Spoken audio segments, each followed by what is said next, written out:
கேட்டேன், ஆண்டவரே சபை எனக்கு வளரணும், ஆத்மாக்களை தாங்க, சபை வேகமாக வளரணும் ஆண்டவரே, என்ன செய்யுது? ஆண்டவர் சொன்னாரு, என்னுடைய பரிசுத்த ஆவியானவரை நான் தேசத்தில் விற்று செய்வேனால் அந்த பரிசுத்த ஆவியுடைய வல்லமை எப்படி காடைகளை அந்த வனாந்தரத்தில் கொண்டு வந்து கொட்டினதோ, ஒரு கணக்கு நான் போட்டு பார்த்தேன் பைபிள் எடுத்து, எவ்வளவு காடைகளை தேவன் கொண்டு வந்தார் என்று அந்த ஹைட்டு கியூபிக் எடுத்து பைபிளில் கணக்கு போட்டு பார்த்தேன். 110 கிலோமீட்டர் அளவுக்கு 3 அடி 2 அடி உயரத்துக்கு காடைகள் குவிந்து வந்து கிடந்ததாம். எத்தனை கிலோமீட்டருக்கு? ஏறக்குறைய இஸ்ரவேல் ஜனங்கள் 5 லட்சம் புருஷன் போட்டிருக்கு. ஒருத்தருக்கு 3 குழந்தைங்க, 6 லட்சம் புருஷன் அப்படி போட்டால் கூட ஒரு 25 லட்சம் மக்கள், அவ்வளோ பேர் வந்துருக்கணும். அல்லேலூயா. அப்போ கவனிங்க, அப்போ அவ்வளவு 25 லட்சத்துக்கும் அதிகமான ஜனங்கள் சாப்பிடணும்னா காடைகள் 110 கிலோமீட்டருக்கு அப்படியே கொட்டி கிடக்குது. இந்திய தேசத்துடைய ஜனத்தொகை இப்போது 140 கோடி நம்ம தொற்றுன்னு நினைக்கிறேன். 110 140 வந்துருக்கு நினைக்கிறேன். அல்லேலூயா. இந்த 140 கோடி ஜனங்களையும் ஆண்டவரால் ஒரே நாள் சபைக்குள்ள கொண்டு வர முடியும் நினைச்சாங்க. அல்லேலூயா. அப்போ நான் யோசிச்சேன், ஆண்டவரே நான் என்ன செய்யணும்னு. அவர் சொன்னார், நீ ஆயத்தப்பட வேண்டும். அல்லேலூயா. உடனே நான் எழுந்து ஒரு சரி, எழுப்புதலை தேவன் அனுப்பினால் சபைகள் தாங்காது. நிறைய சர்ச்சை ஆயத்தம் கிடையாது. உங்களுடைய சபைகளை எழுப்புதலை ஆண்டவர் அனுப்பினால் அதை உங்களால் ஹேண்டில் பண்ண முடியாது. 100 பேரையே நம்மளால ஹேண்டில் பண்ண முடியலன்னு சொன்னா, இன்னைக்கு ஒரு 1000 பேர் உங்களுக்கு கீழே கொடுத்தாருன்னா அவங்களை நடத்துறதுக்கு ஒரு 10 அசிஸ்டன்ட் பாஸ்டர்ஸ் அங்க கிடையாது. அடுத்த தலைவர்கள் அங்க சொல்லுங்க. அப்போஸ்தலர்ல படிக்கிறோம்ல, விதவைகள் விசாரிப்புல சண்டையும் தகராறு அடிச்சுக்கிட்டு இருந்தாங்க. அவர்கள் ஞானமுள்ளவர்களை அந்த வேலைக்காக ஏற்படுத்தினார் போல இன்றைக்கு இந்திய தேசத்தில் தேவனால் எழுப்புது அனுப்ப முடியாது. ஏன் என்றால் சபைகள் ஆயத்தமாக இல்லை. சபைகள் என்ன இல்லை? ஆயத்தம் கிடையாது. ப்ரிப்பரேஷன் பத்தல. பரிசுத்தாவினுடைய நிறைவு மட்டும் இருந்தால் போதும், ஊழியத்தை செய்துவிடலாம் என்பது தவறு. பரிசுத்தாவினுடைய நிறைவோடு ஒரு போர் சேவனுக்கு இருக்க வேண்டிய போர் குணமும், ஒரு விவசாயிக்கு இருக்க வேண்டிய பொறுமை, ஒரு ஸ்போர்ட்ஸ்மேனுக்கு இருக்க வேண்டிய ஒழுக்கம், இவைகளோடு கூட ஒரு ஊழியன் ஆயத்தப்பட வேண்டியது அவசியமாக இருக்கிறது. அல்லேலூயா. இல்லைன்னா அடுத்த லெவலுக்கு மினிஸ்ட்ரியில போக முடியாது. எத்தனை பேர் விரும்புறீங்க, நான் அடுத்த உயர்வுக்கு வர வேண்டும், அடுத்த லெவல், 100 பேர் உள்ள சபை 1000ஆய் மாறணும், 300 பேர் உள்ள சபை 3000ஆக மாற வேண்டும். Praise the Lord. ஆண்டவர் அதை சொல்லும் பொழுது நான் என்ன தெரியுமா செஞ்ச முதல் காரியம், மறுநாளே போயிட்டு நான் ஒரு பஸ் ஒன்று வச்சிருந்தேன். அந்த பஸ்ஸை விலைக்கு போட்டேன். 13 லட்சம் கொடுத்தார்கள். அதை வாங்கி கொண்டு சபையினுடைய எம்டி லேண்ட் எல்லாத்தையும் சுத்தம் பண்ணிட்டு, போட்டிருந்த செடி, தக்காளி, கத்திரிக்காய் எல்லாம் போட்டு வச்சிருந்தேன். அது எல்லாத்தையும் உழுது தள்ளிட்டு 2000 பேர் உட்காரதுக்கு ஒரு அடித்தளம் போட்டு ஃபவுண்டேஷனை போட்டு விட்டாச்சு. என்ன விசுவாசத்தில் எழுப்புதல் வரப்போகுது, உட்காரத்துக்கு ஜனத்துக்கு இடம் இல்லைன்னா அப்புறம் எங்கே எழுப்புதல் ஹேண்டில் பண்ணுறது? நமக்கு இப்போ பஸ்ஸு வேணும், உட்காரத்துக்கு இடம் வேணும்னு 2000 பேர் போகிறதுக்கு ஒரு ஃபவுண்டேஷனை போட்டு இப்போ அதை கட்டிட்டு இருக்கிறேன். அல்லேலூயா. அல்லேலூயா. எதற்காக? எழுப்புதலுக்கு நீங்கள் ஆயத்தமாக வேண்டும் என்பதற்காக. எழுப்புதலுக்கு என்ன ஆகணும் நம்ம? அதான் அதில் எழுதுற அந்த பாட்டை, எழுப்புதலை தேவன் தந்தால் சபைகள் தாங்குமா? தாங்க. அதை தாங்கிறதுக்கு சரி இடத்தை ரெடி பண்ண மட்டும் போதாது, அத்தனை திறன் ஜனங்களை நடத்தக்கூடிய அபிஷேகமும், அத்தனை திறன் ஜனங்களை வழிநடத்தக்கூடிய ஆயத்தத்தையும் நாம் இன்றைக்கு நமக்குள்ளே உடையவர்களாக இருக்க வேண்டும். அல்லேலூயா. இல்லைன்னா நம்முடைய ஊழியங்கள் வளராது. இருக்கிறதுல திருப்தி அடைஞ்சிட்டு போக வேண்டியதான். 100 பேரை கொண்டு வந்துட்டோம். ஒரு சொந்தமாக வீடு கட்டியாச்சு, ஒரு 5 லட்சத்தில் கார் வாங்கியாச்சு, பிள்ளைங்களை படிக்க வச்சாச்சு, பிள்ளைங்களுக்கு கல்யாணம் பண்ணியாச்சு, போதும் என்கிற ஒரு மனநிலைமை நீங்கள் உடையவர்களானால் 140 கோடி உள்ள இந்த தேசத்தை தொடுவதற்கு இன்னும் ஒரு 300 வருஷம் தான் தேவைப்படும். ஆனால் அவ்வளோதையும் 2ஆம் வருகை தாக்க முடியாது. அல்லேலூயா.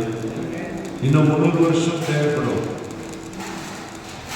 2 இடங்களில் பழைய பாட்டு தீர்க்கதரிசன புத்தகத்தில் படிக்கிறோம். கடைசி நாட்களில் கர்த்தருடைய ஆலயமாகிய பர்வதம் பூமியில் உள்ள எல்லா மலைகளுக்கும் மேலாக ஸ்தாபிக்கப்படும். ராஜாக்கள், ஜனங்கள் அதனுடைய மகிமையை கண்டு ஓடி வருவார்கள். இந்த உலகத்தில் 7 மலைகள் இருக்கிறது. முதலாவது மலை ஹாலிவுட், சினிமா துறை ஒரு மலை. 2வது மலை அரசியல், பாலிடிக்ஸ். அரசியல்னா உலகம் இயங்காது. 3வது மலை எஜுகேஷன். 4வது மலை மெடிசன். மருத்துவம் இல்லைன்னா இந்த உலகம் என்ன பண்ணாது. 5வது மலை ஸ்போர்ட்ஸ்.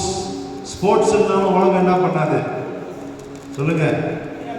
6வது மலை பிசினஸ், வியாபாரம். பேங்க் எல்லாம் மூடிட்டாங்கன்னா என்ன நடக்கும்?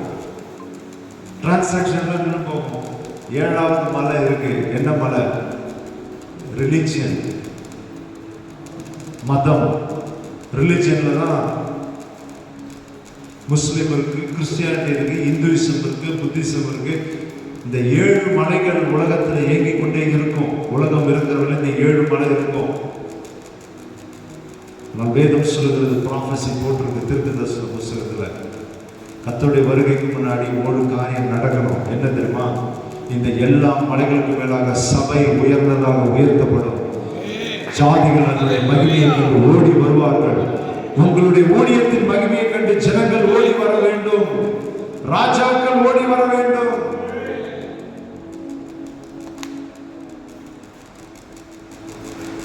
கனடாவில் ஒரு ஊழியக்காரரை நான் சந்தித்தேன்.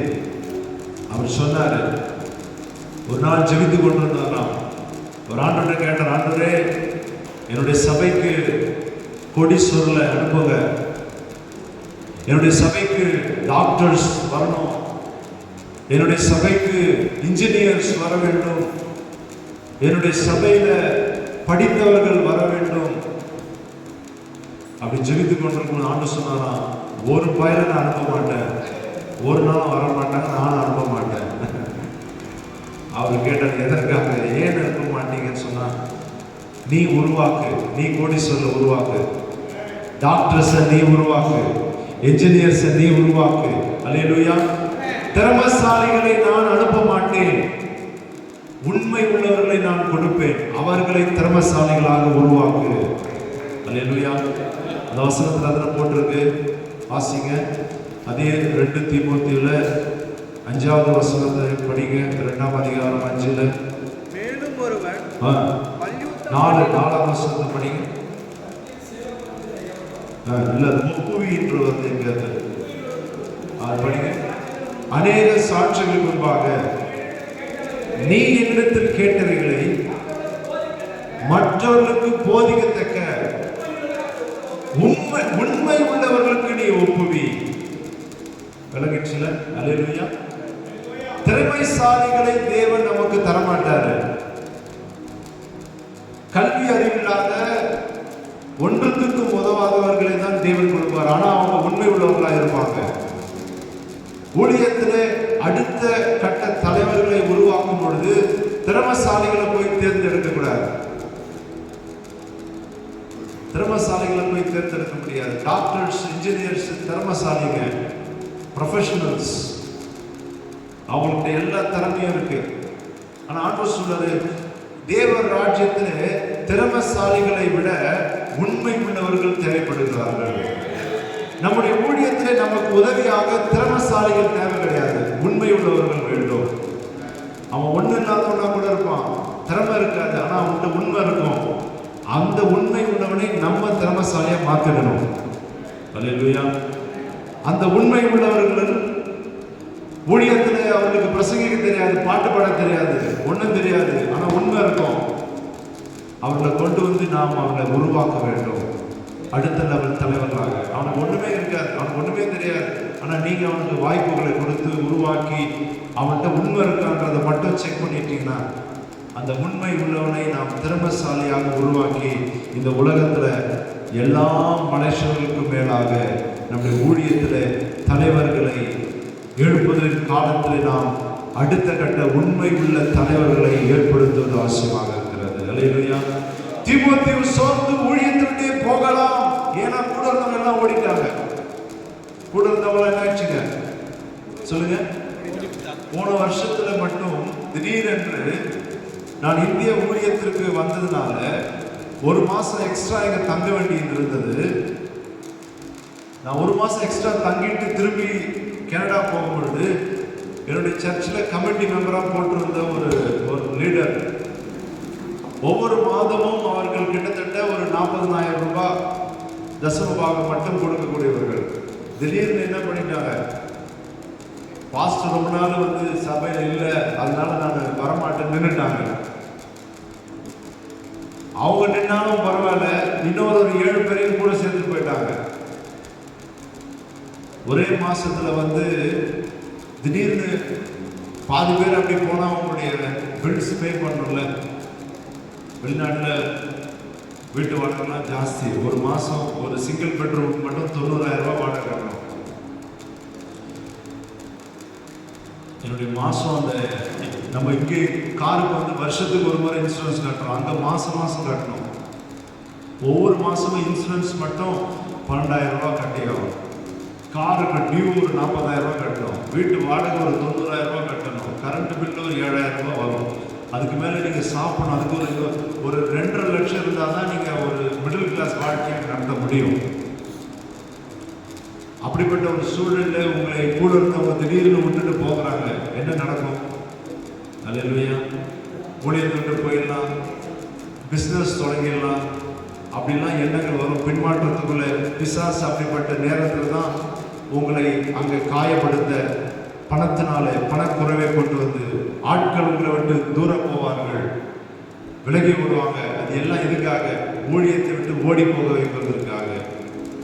அப்படிப்பட்ட நிலைமையில தான் தீமோத்தேயு இருந்தாருங்க.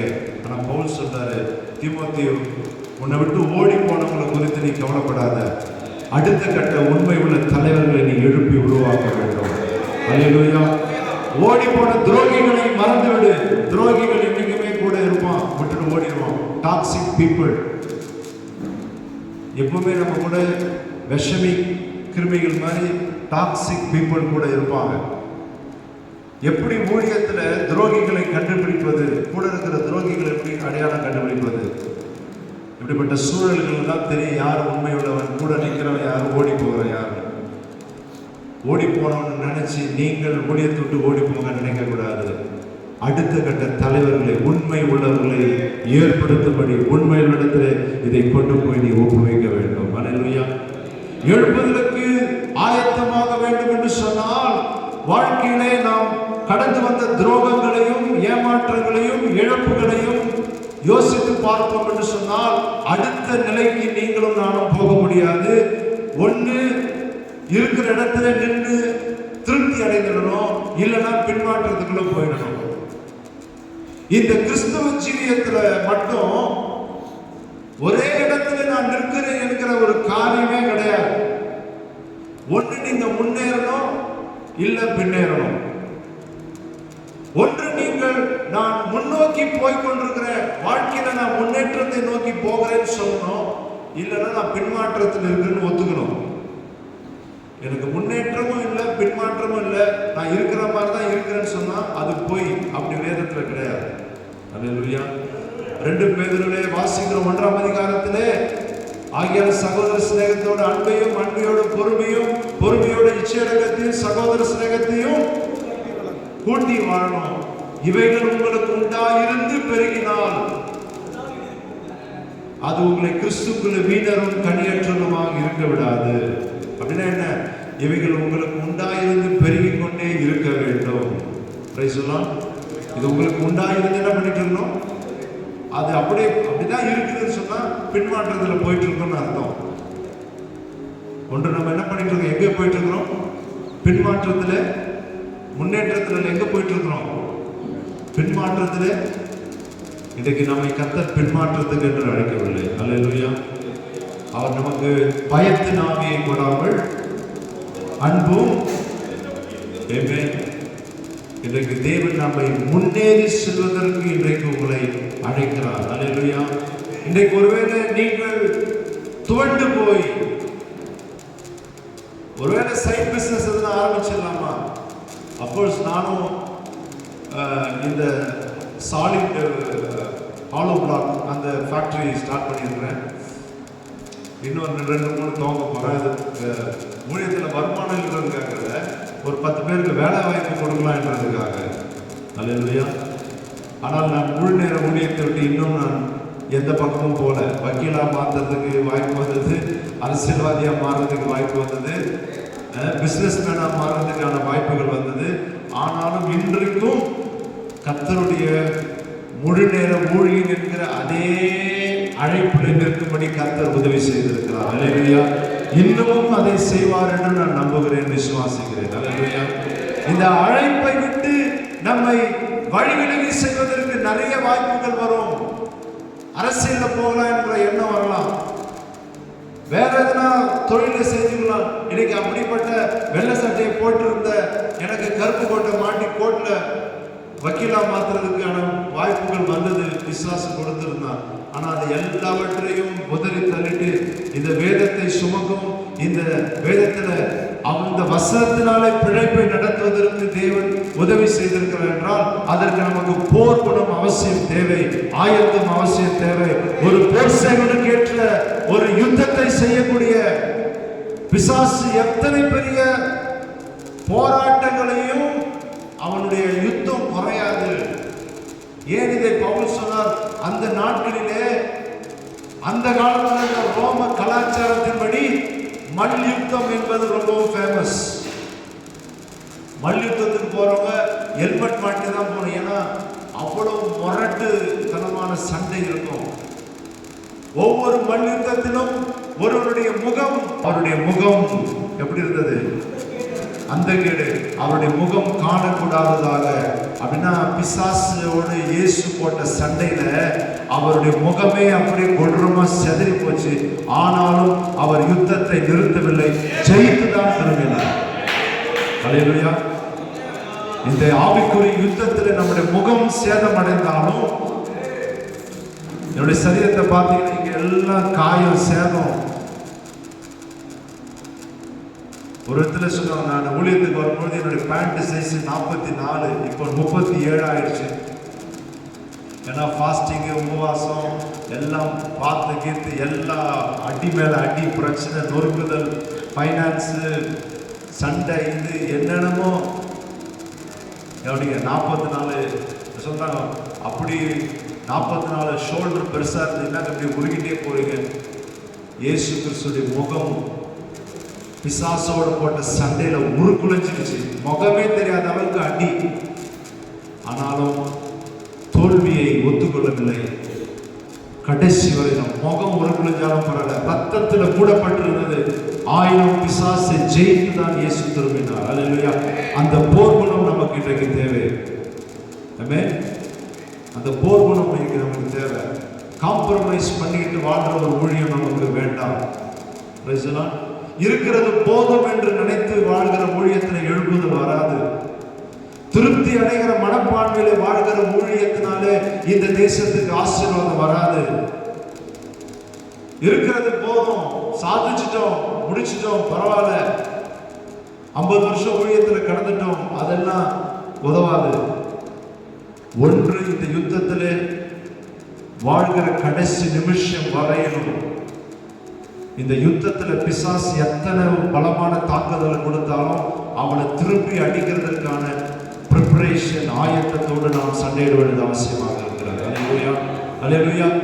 உங்களுடைய வியாதி உங்களை இன்னைக்கு சண்டையிடலாம். சுகர்னால பாதிக்கப்பட்டு டயபெட்டிஸ்னால முடியலங்க, ஓட முடியல, முன்னாடி மாதிரி ஊழியம் செய்ய முடியல.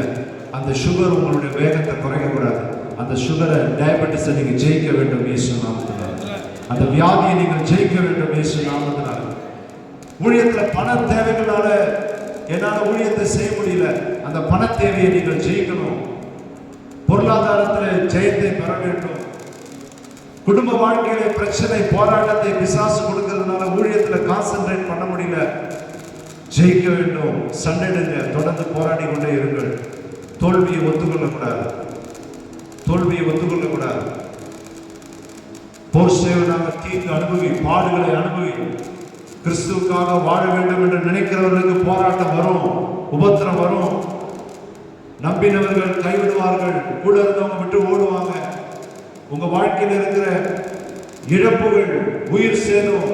என்னுடைய தம்பி ரிவைவலுக்காக கேம்ப் நடத்திட்டு இருந்த அநேக வாலிபர்கள் ரட்சிக்கப்பட்டாங்க.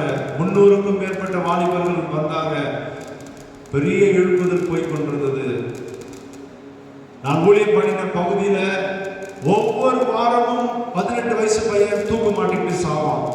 என்னன்னே யாருக்கும் தெரியாது. ஒவ்வொரு வாரம் தற்கொலை நடக்கும். யாருக்கும் அந்த ஊர்ல வாரம் தென்னமரத்தன் ஒருத்தன் விழுந்து சாவான், நெருப்பை ஊத்திக்கிட்டு ஒருத்தன் சாவான். என்னுடைய சபையில இருந்த ஒரு விசுவாசி பையன் உட்காந்து பசங்களோடு நல்லா பேசிட்டு இருந்தான். பண்ணு சாப்பிட்டு, டீ சாப்பிட்டு, ஜாலியா சிரிச்சு பேசிட்டு இருந்தான். திடீர்னு சொன்னா இந்த வீட்டுக்குள்ள போயிட்டு வரேன்னு போய் தூக்க மாட்டேங்கிட்டான். யாருக்கும் ஒன்றும் புரியல, எதுக்காக இந்த வாலிபர்கள் தற்கொலை மாய்த்து கொண்டு சாகிறார்கள், ஒண்ணுமே புரியல. அன்றைக்கு அதை அந்த ஆவியை கடிந்து கட்டி கொண்டு நான் ஒரு பிரேயர் வாக் போய் அந்த பகுதியில் இருக்கிற அசுத்த ஆவிகளை கட்டி இந்த வாலிபர்களுடைய தற்கொலையை கொண்டு வருகிற பிசாசை அவனை கடிந்து கொள்கிறேன் என்று சண்டையிட்டு, அதே மறுவாரம் என்னுடைய தம்பி 18 வயசு எலக்ட்ரிக் ஷாக்ல மறிச்சு போனான். என்னுடைய பாத்ரூம்ல, என் வீட்டு என்னுடைய பெட்ரூம் பாத்ரூம்ல. அந்த பகுதியில் இருக்கிற மரணங்கள் நிறுத்தப்பட்டது. என்னுடைய வீட்டில் மரணம் வந்தது. அது ஒரு சோர்வு. ஊழியத்துல உங்க வீட்டுல ஒரு சடன் டெத் நடக்குது, அடுத்தது ஊழியத்துல என்ன செய்ய முடியும்? மறுநாளே பாஸ்டர் இருக்கிற பாஸ்டர் யோகிராஜ் அவர்கள் வில்லிவாக்கத்தில் ஒரு மீட்டிங் வச்சிருந்தோம். பிணத்தை அடக்கம் பண்ணிட்டு மறுநாள் கூட்டத்தை கேன்சல் பண்ண போய் ஊழியத்தை தொடர்ந்து செய்ய உதவி செய்தார். அல்லேலூயா. இப்பொழுது வாலிபர்களை இன்னும் எழுப்பி கொண்டிருக்கிறேன். ஏமே பிசாசு உங்க வீட்டை கை வைப்பான், உங்க குடும்பத்தை தொடுவான். அப்படிப்பட்ட இழப்புகள் நிறைய இன்னைக்கு நீங்க இங்க இருக்கிறவங்க சொல்வீங்க, எங்க வீட்டில் அப்படிப்பட்ட டெத்து நடந்ததுங்க, திடீரென்று நாங்கள் நேசிச்ச எங்களுடைய வீட்டில் மறைச்சிட்டாங்க, என்ன பண்ணதில்ல. ஆவிக்குரிய யுத்தம். நீ சோர்ந்து போகக்கூடாது, இன்னும் நீ சண்டையிடணும்.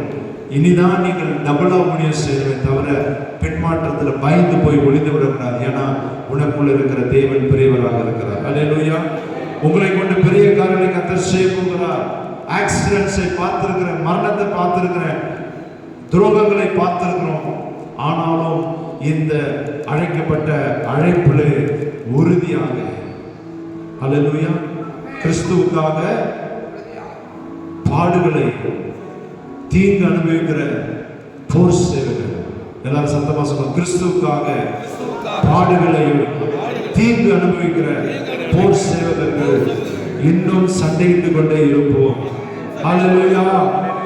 சிலுவை சுமந்தோராய் சீஷராகுவோம், சிலுவை சுமந்தோராய் சீஷராகுவோம், சிலுவை வாழ்வின் தாழ்மை தருவோம்.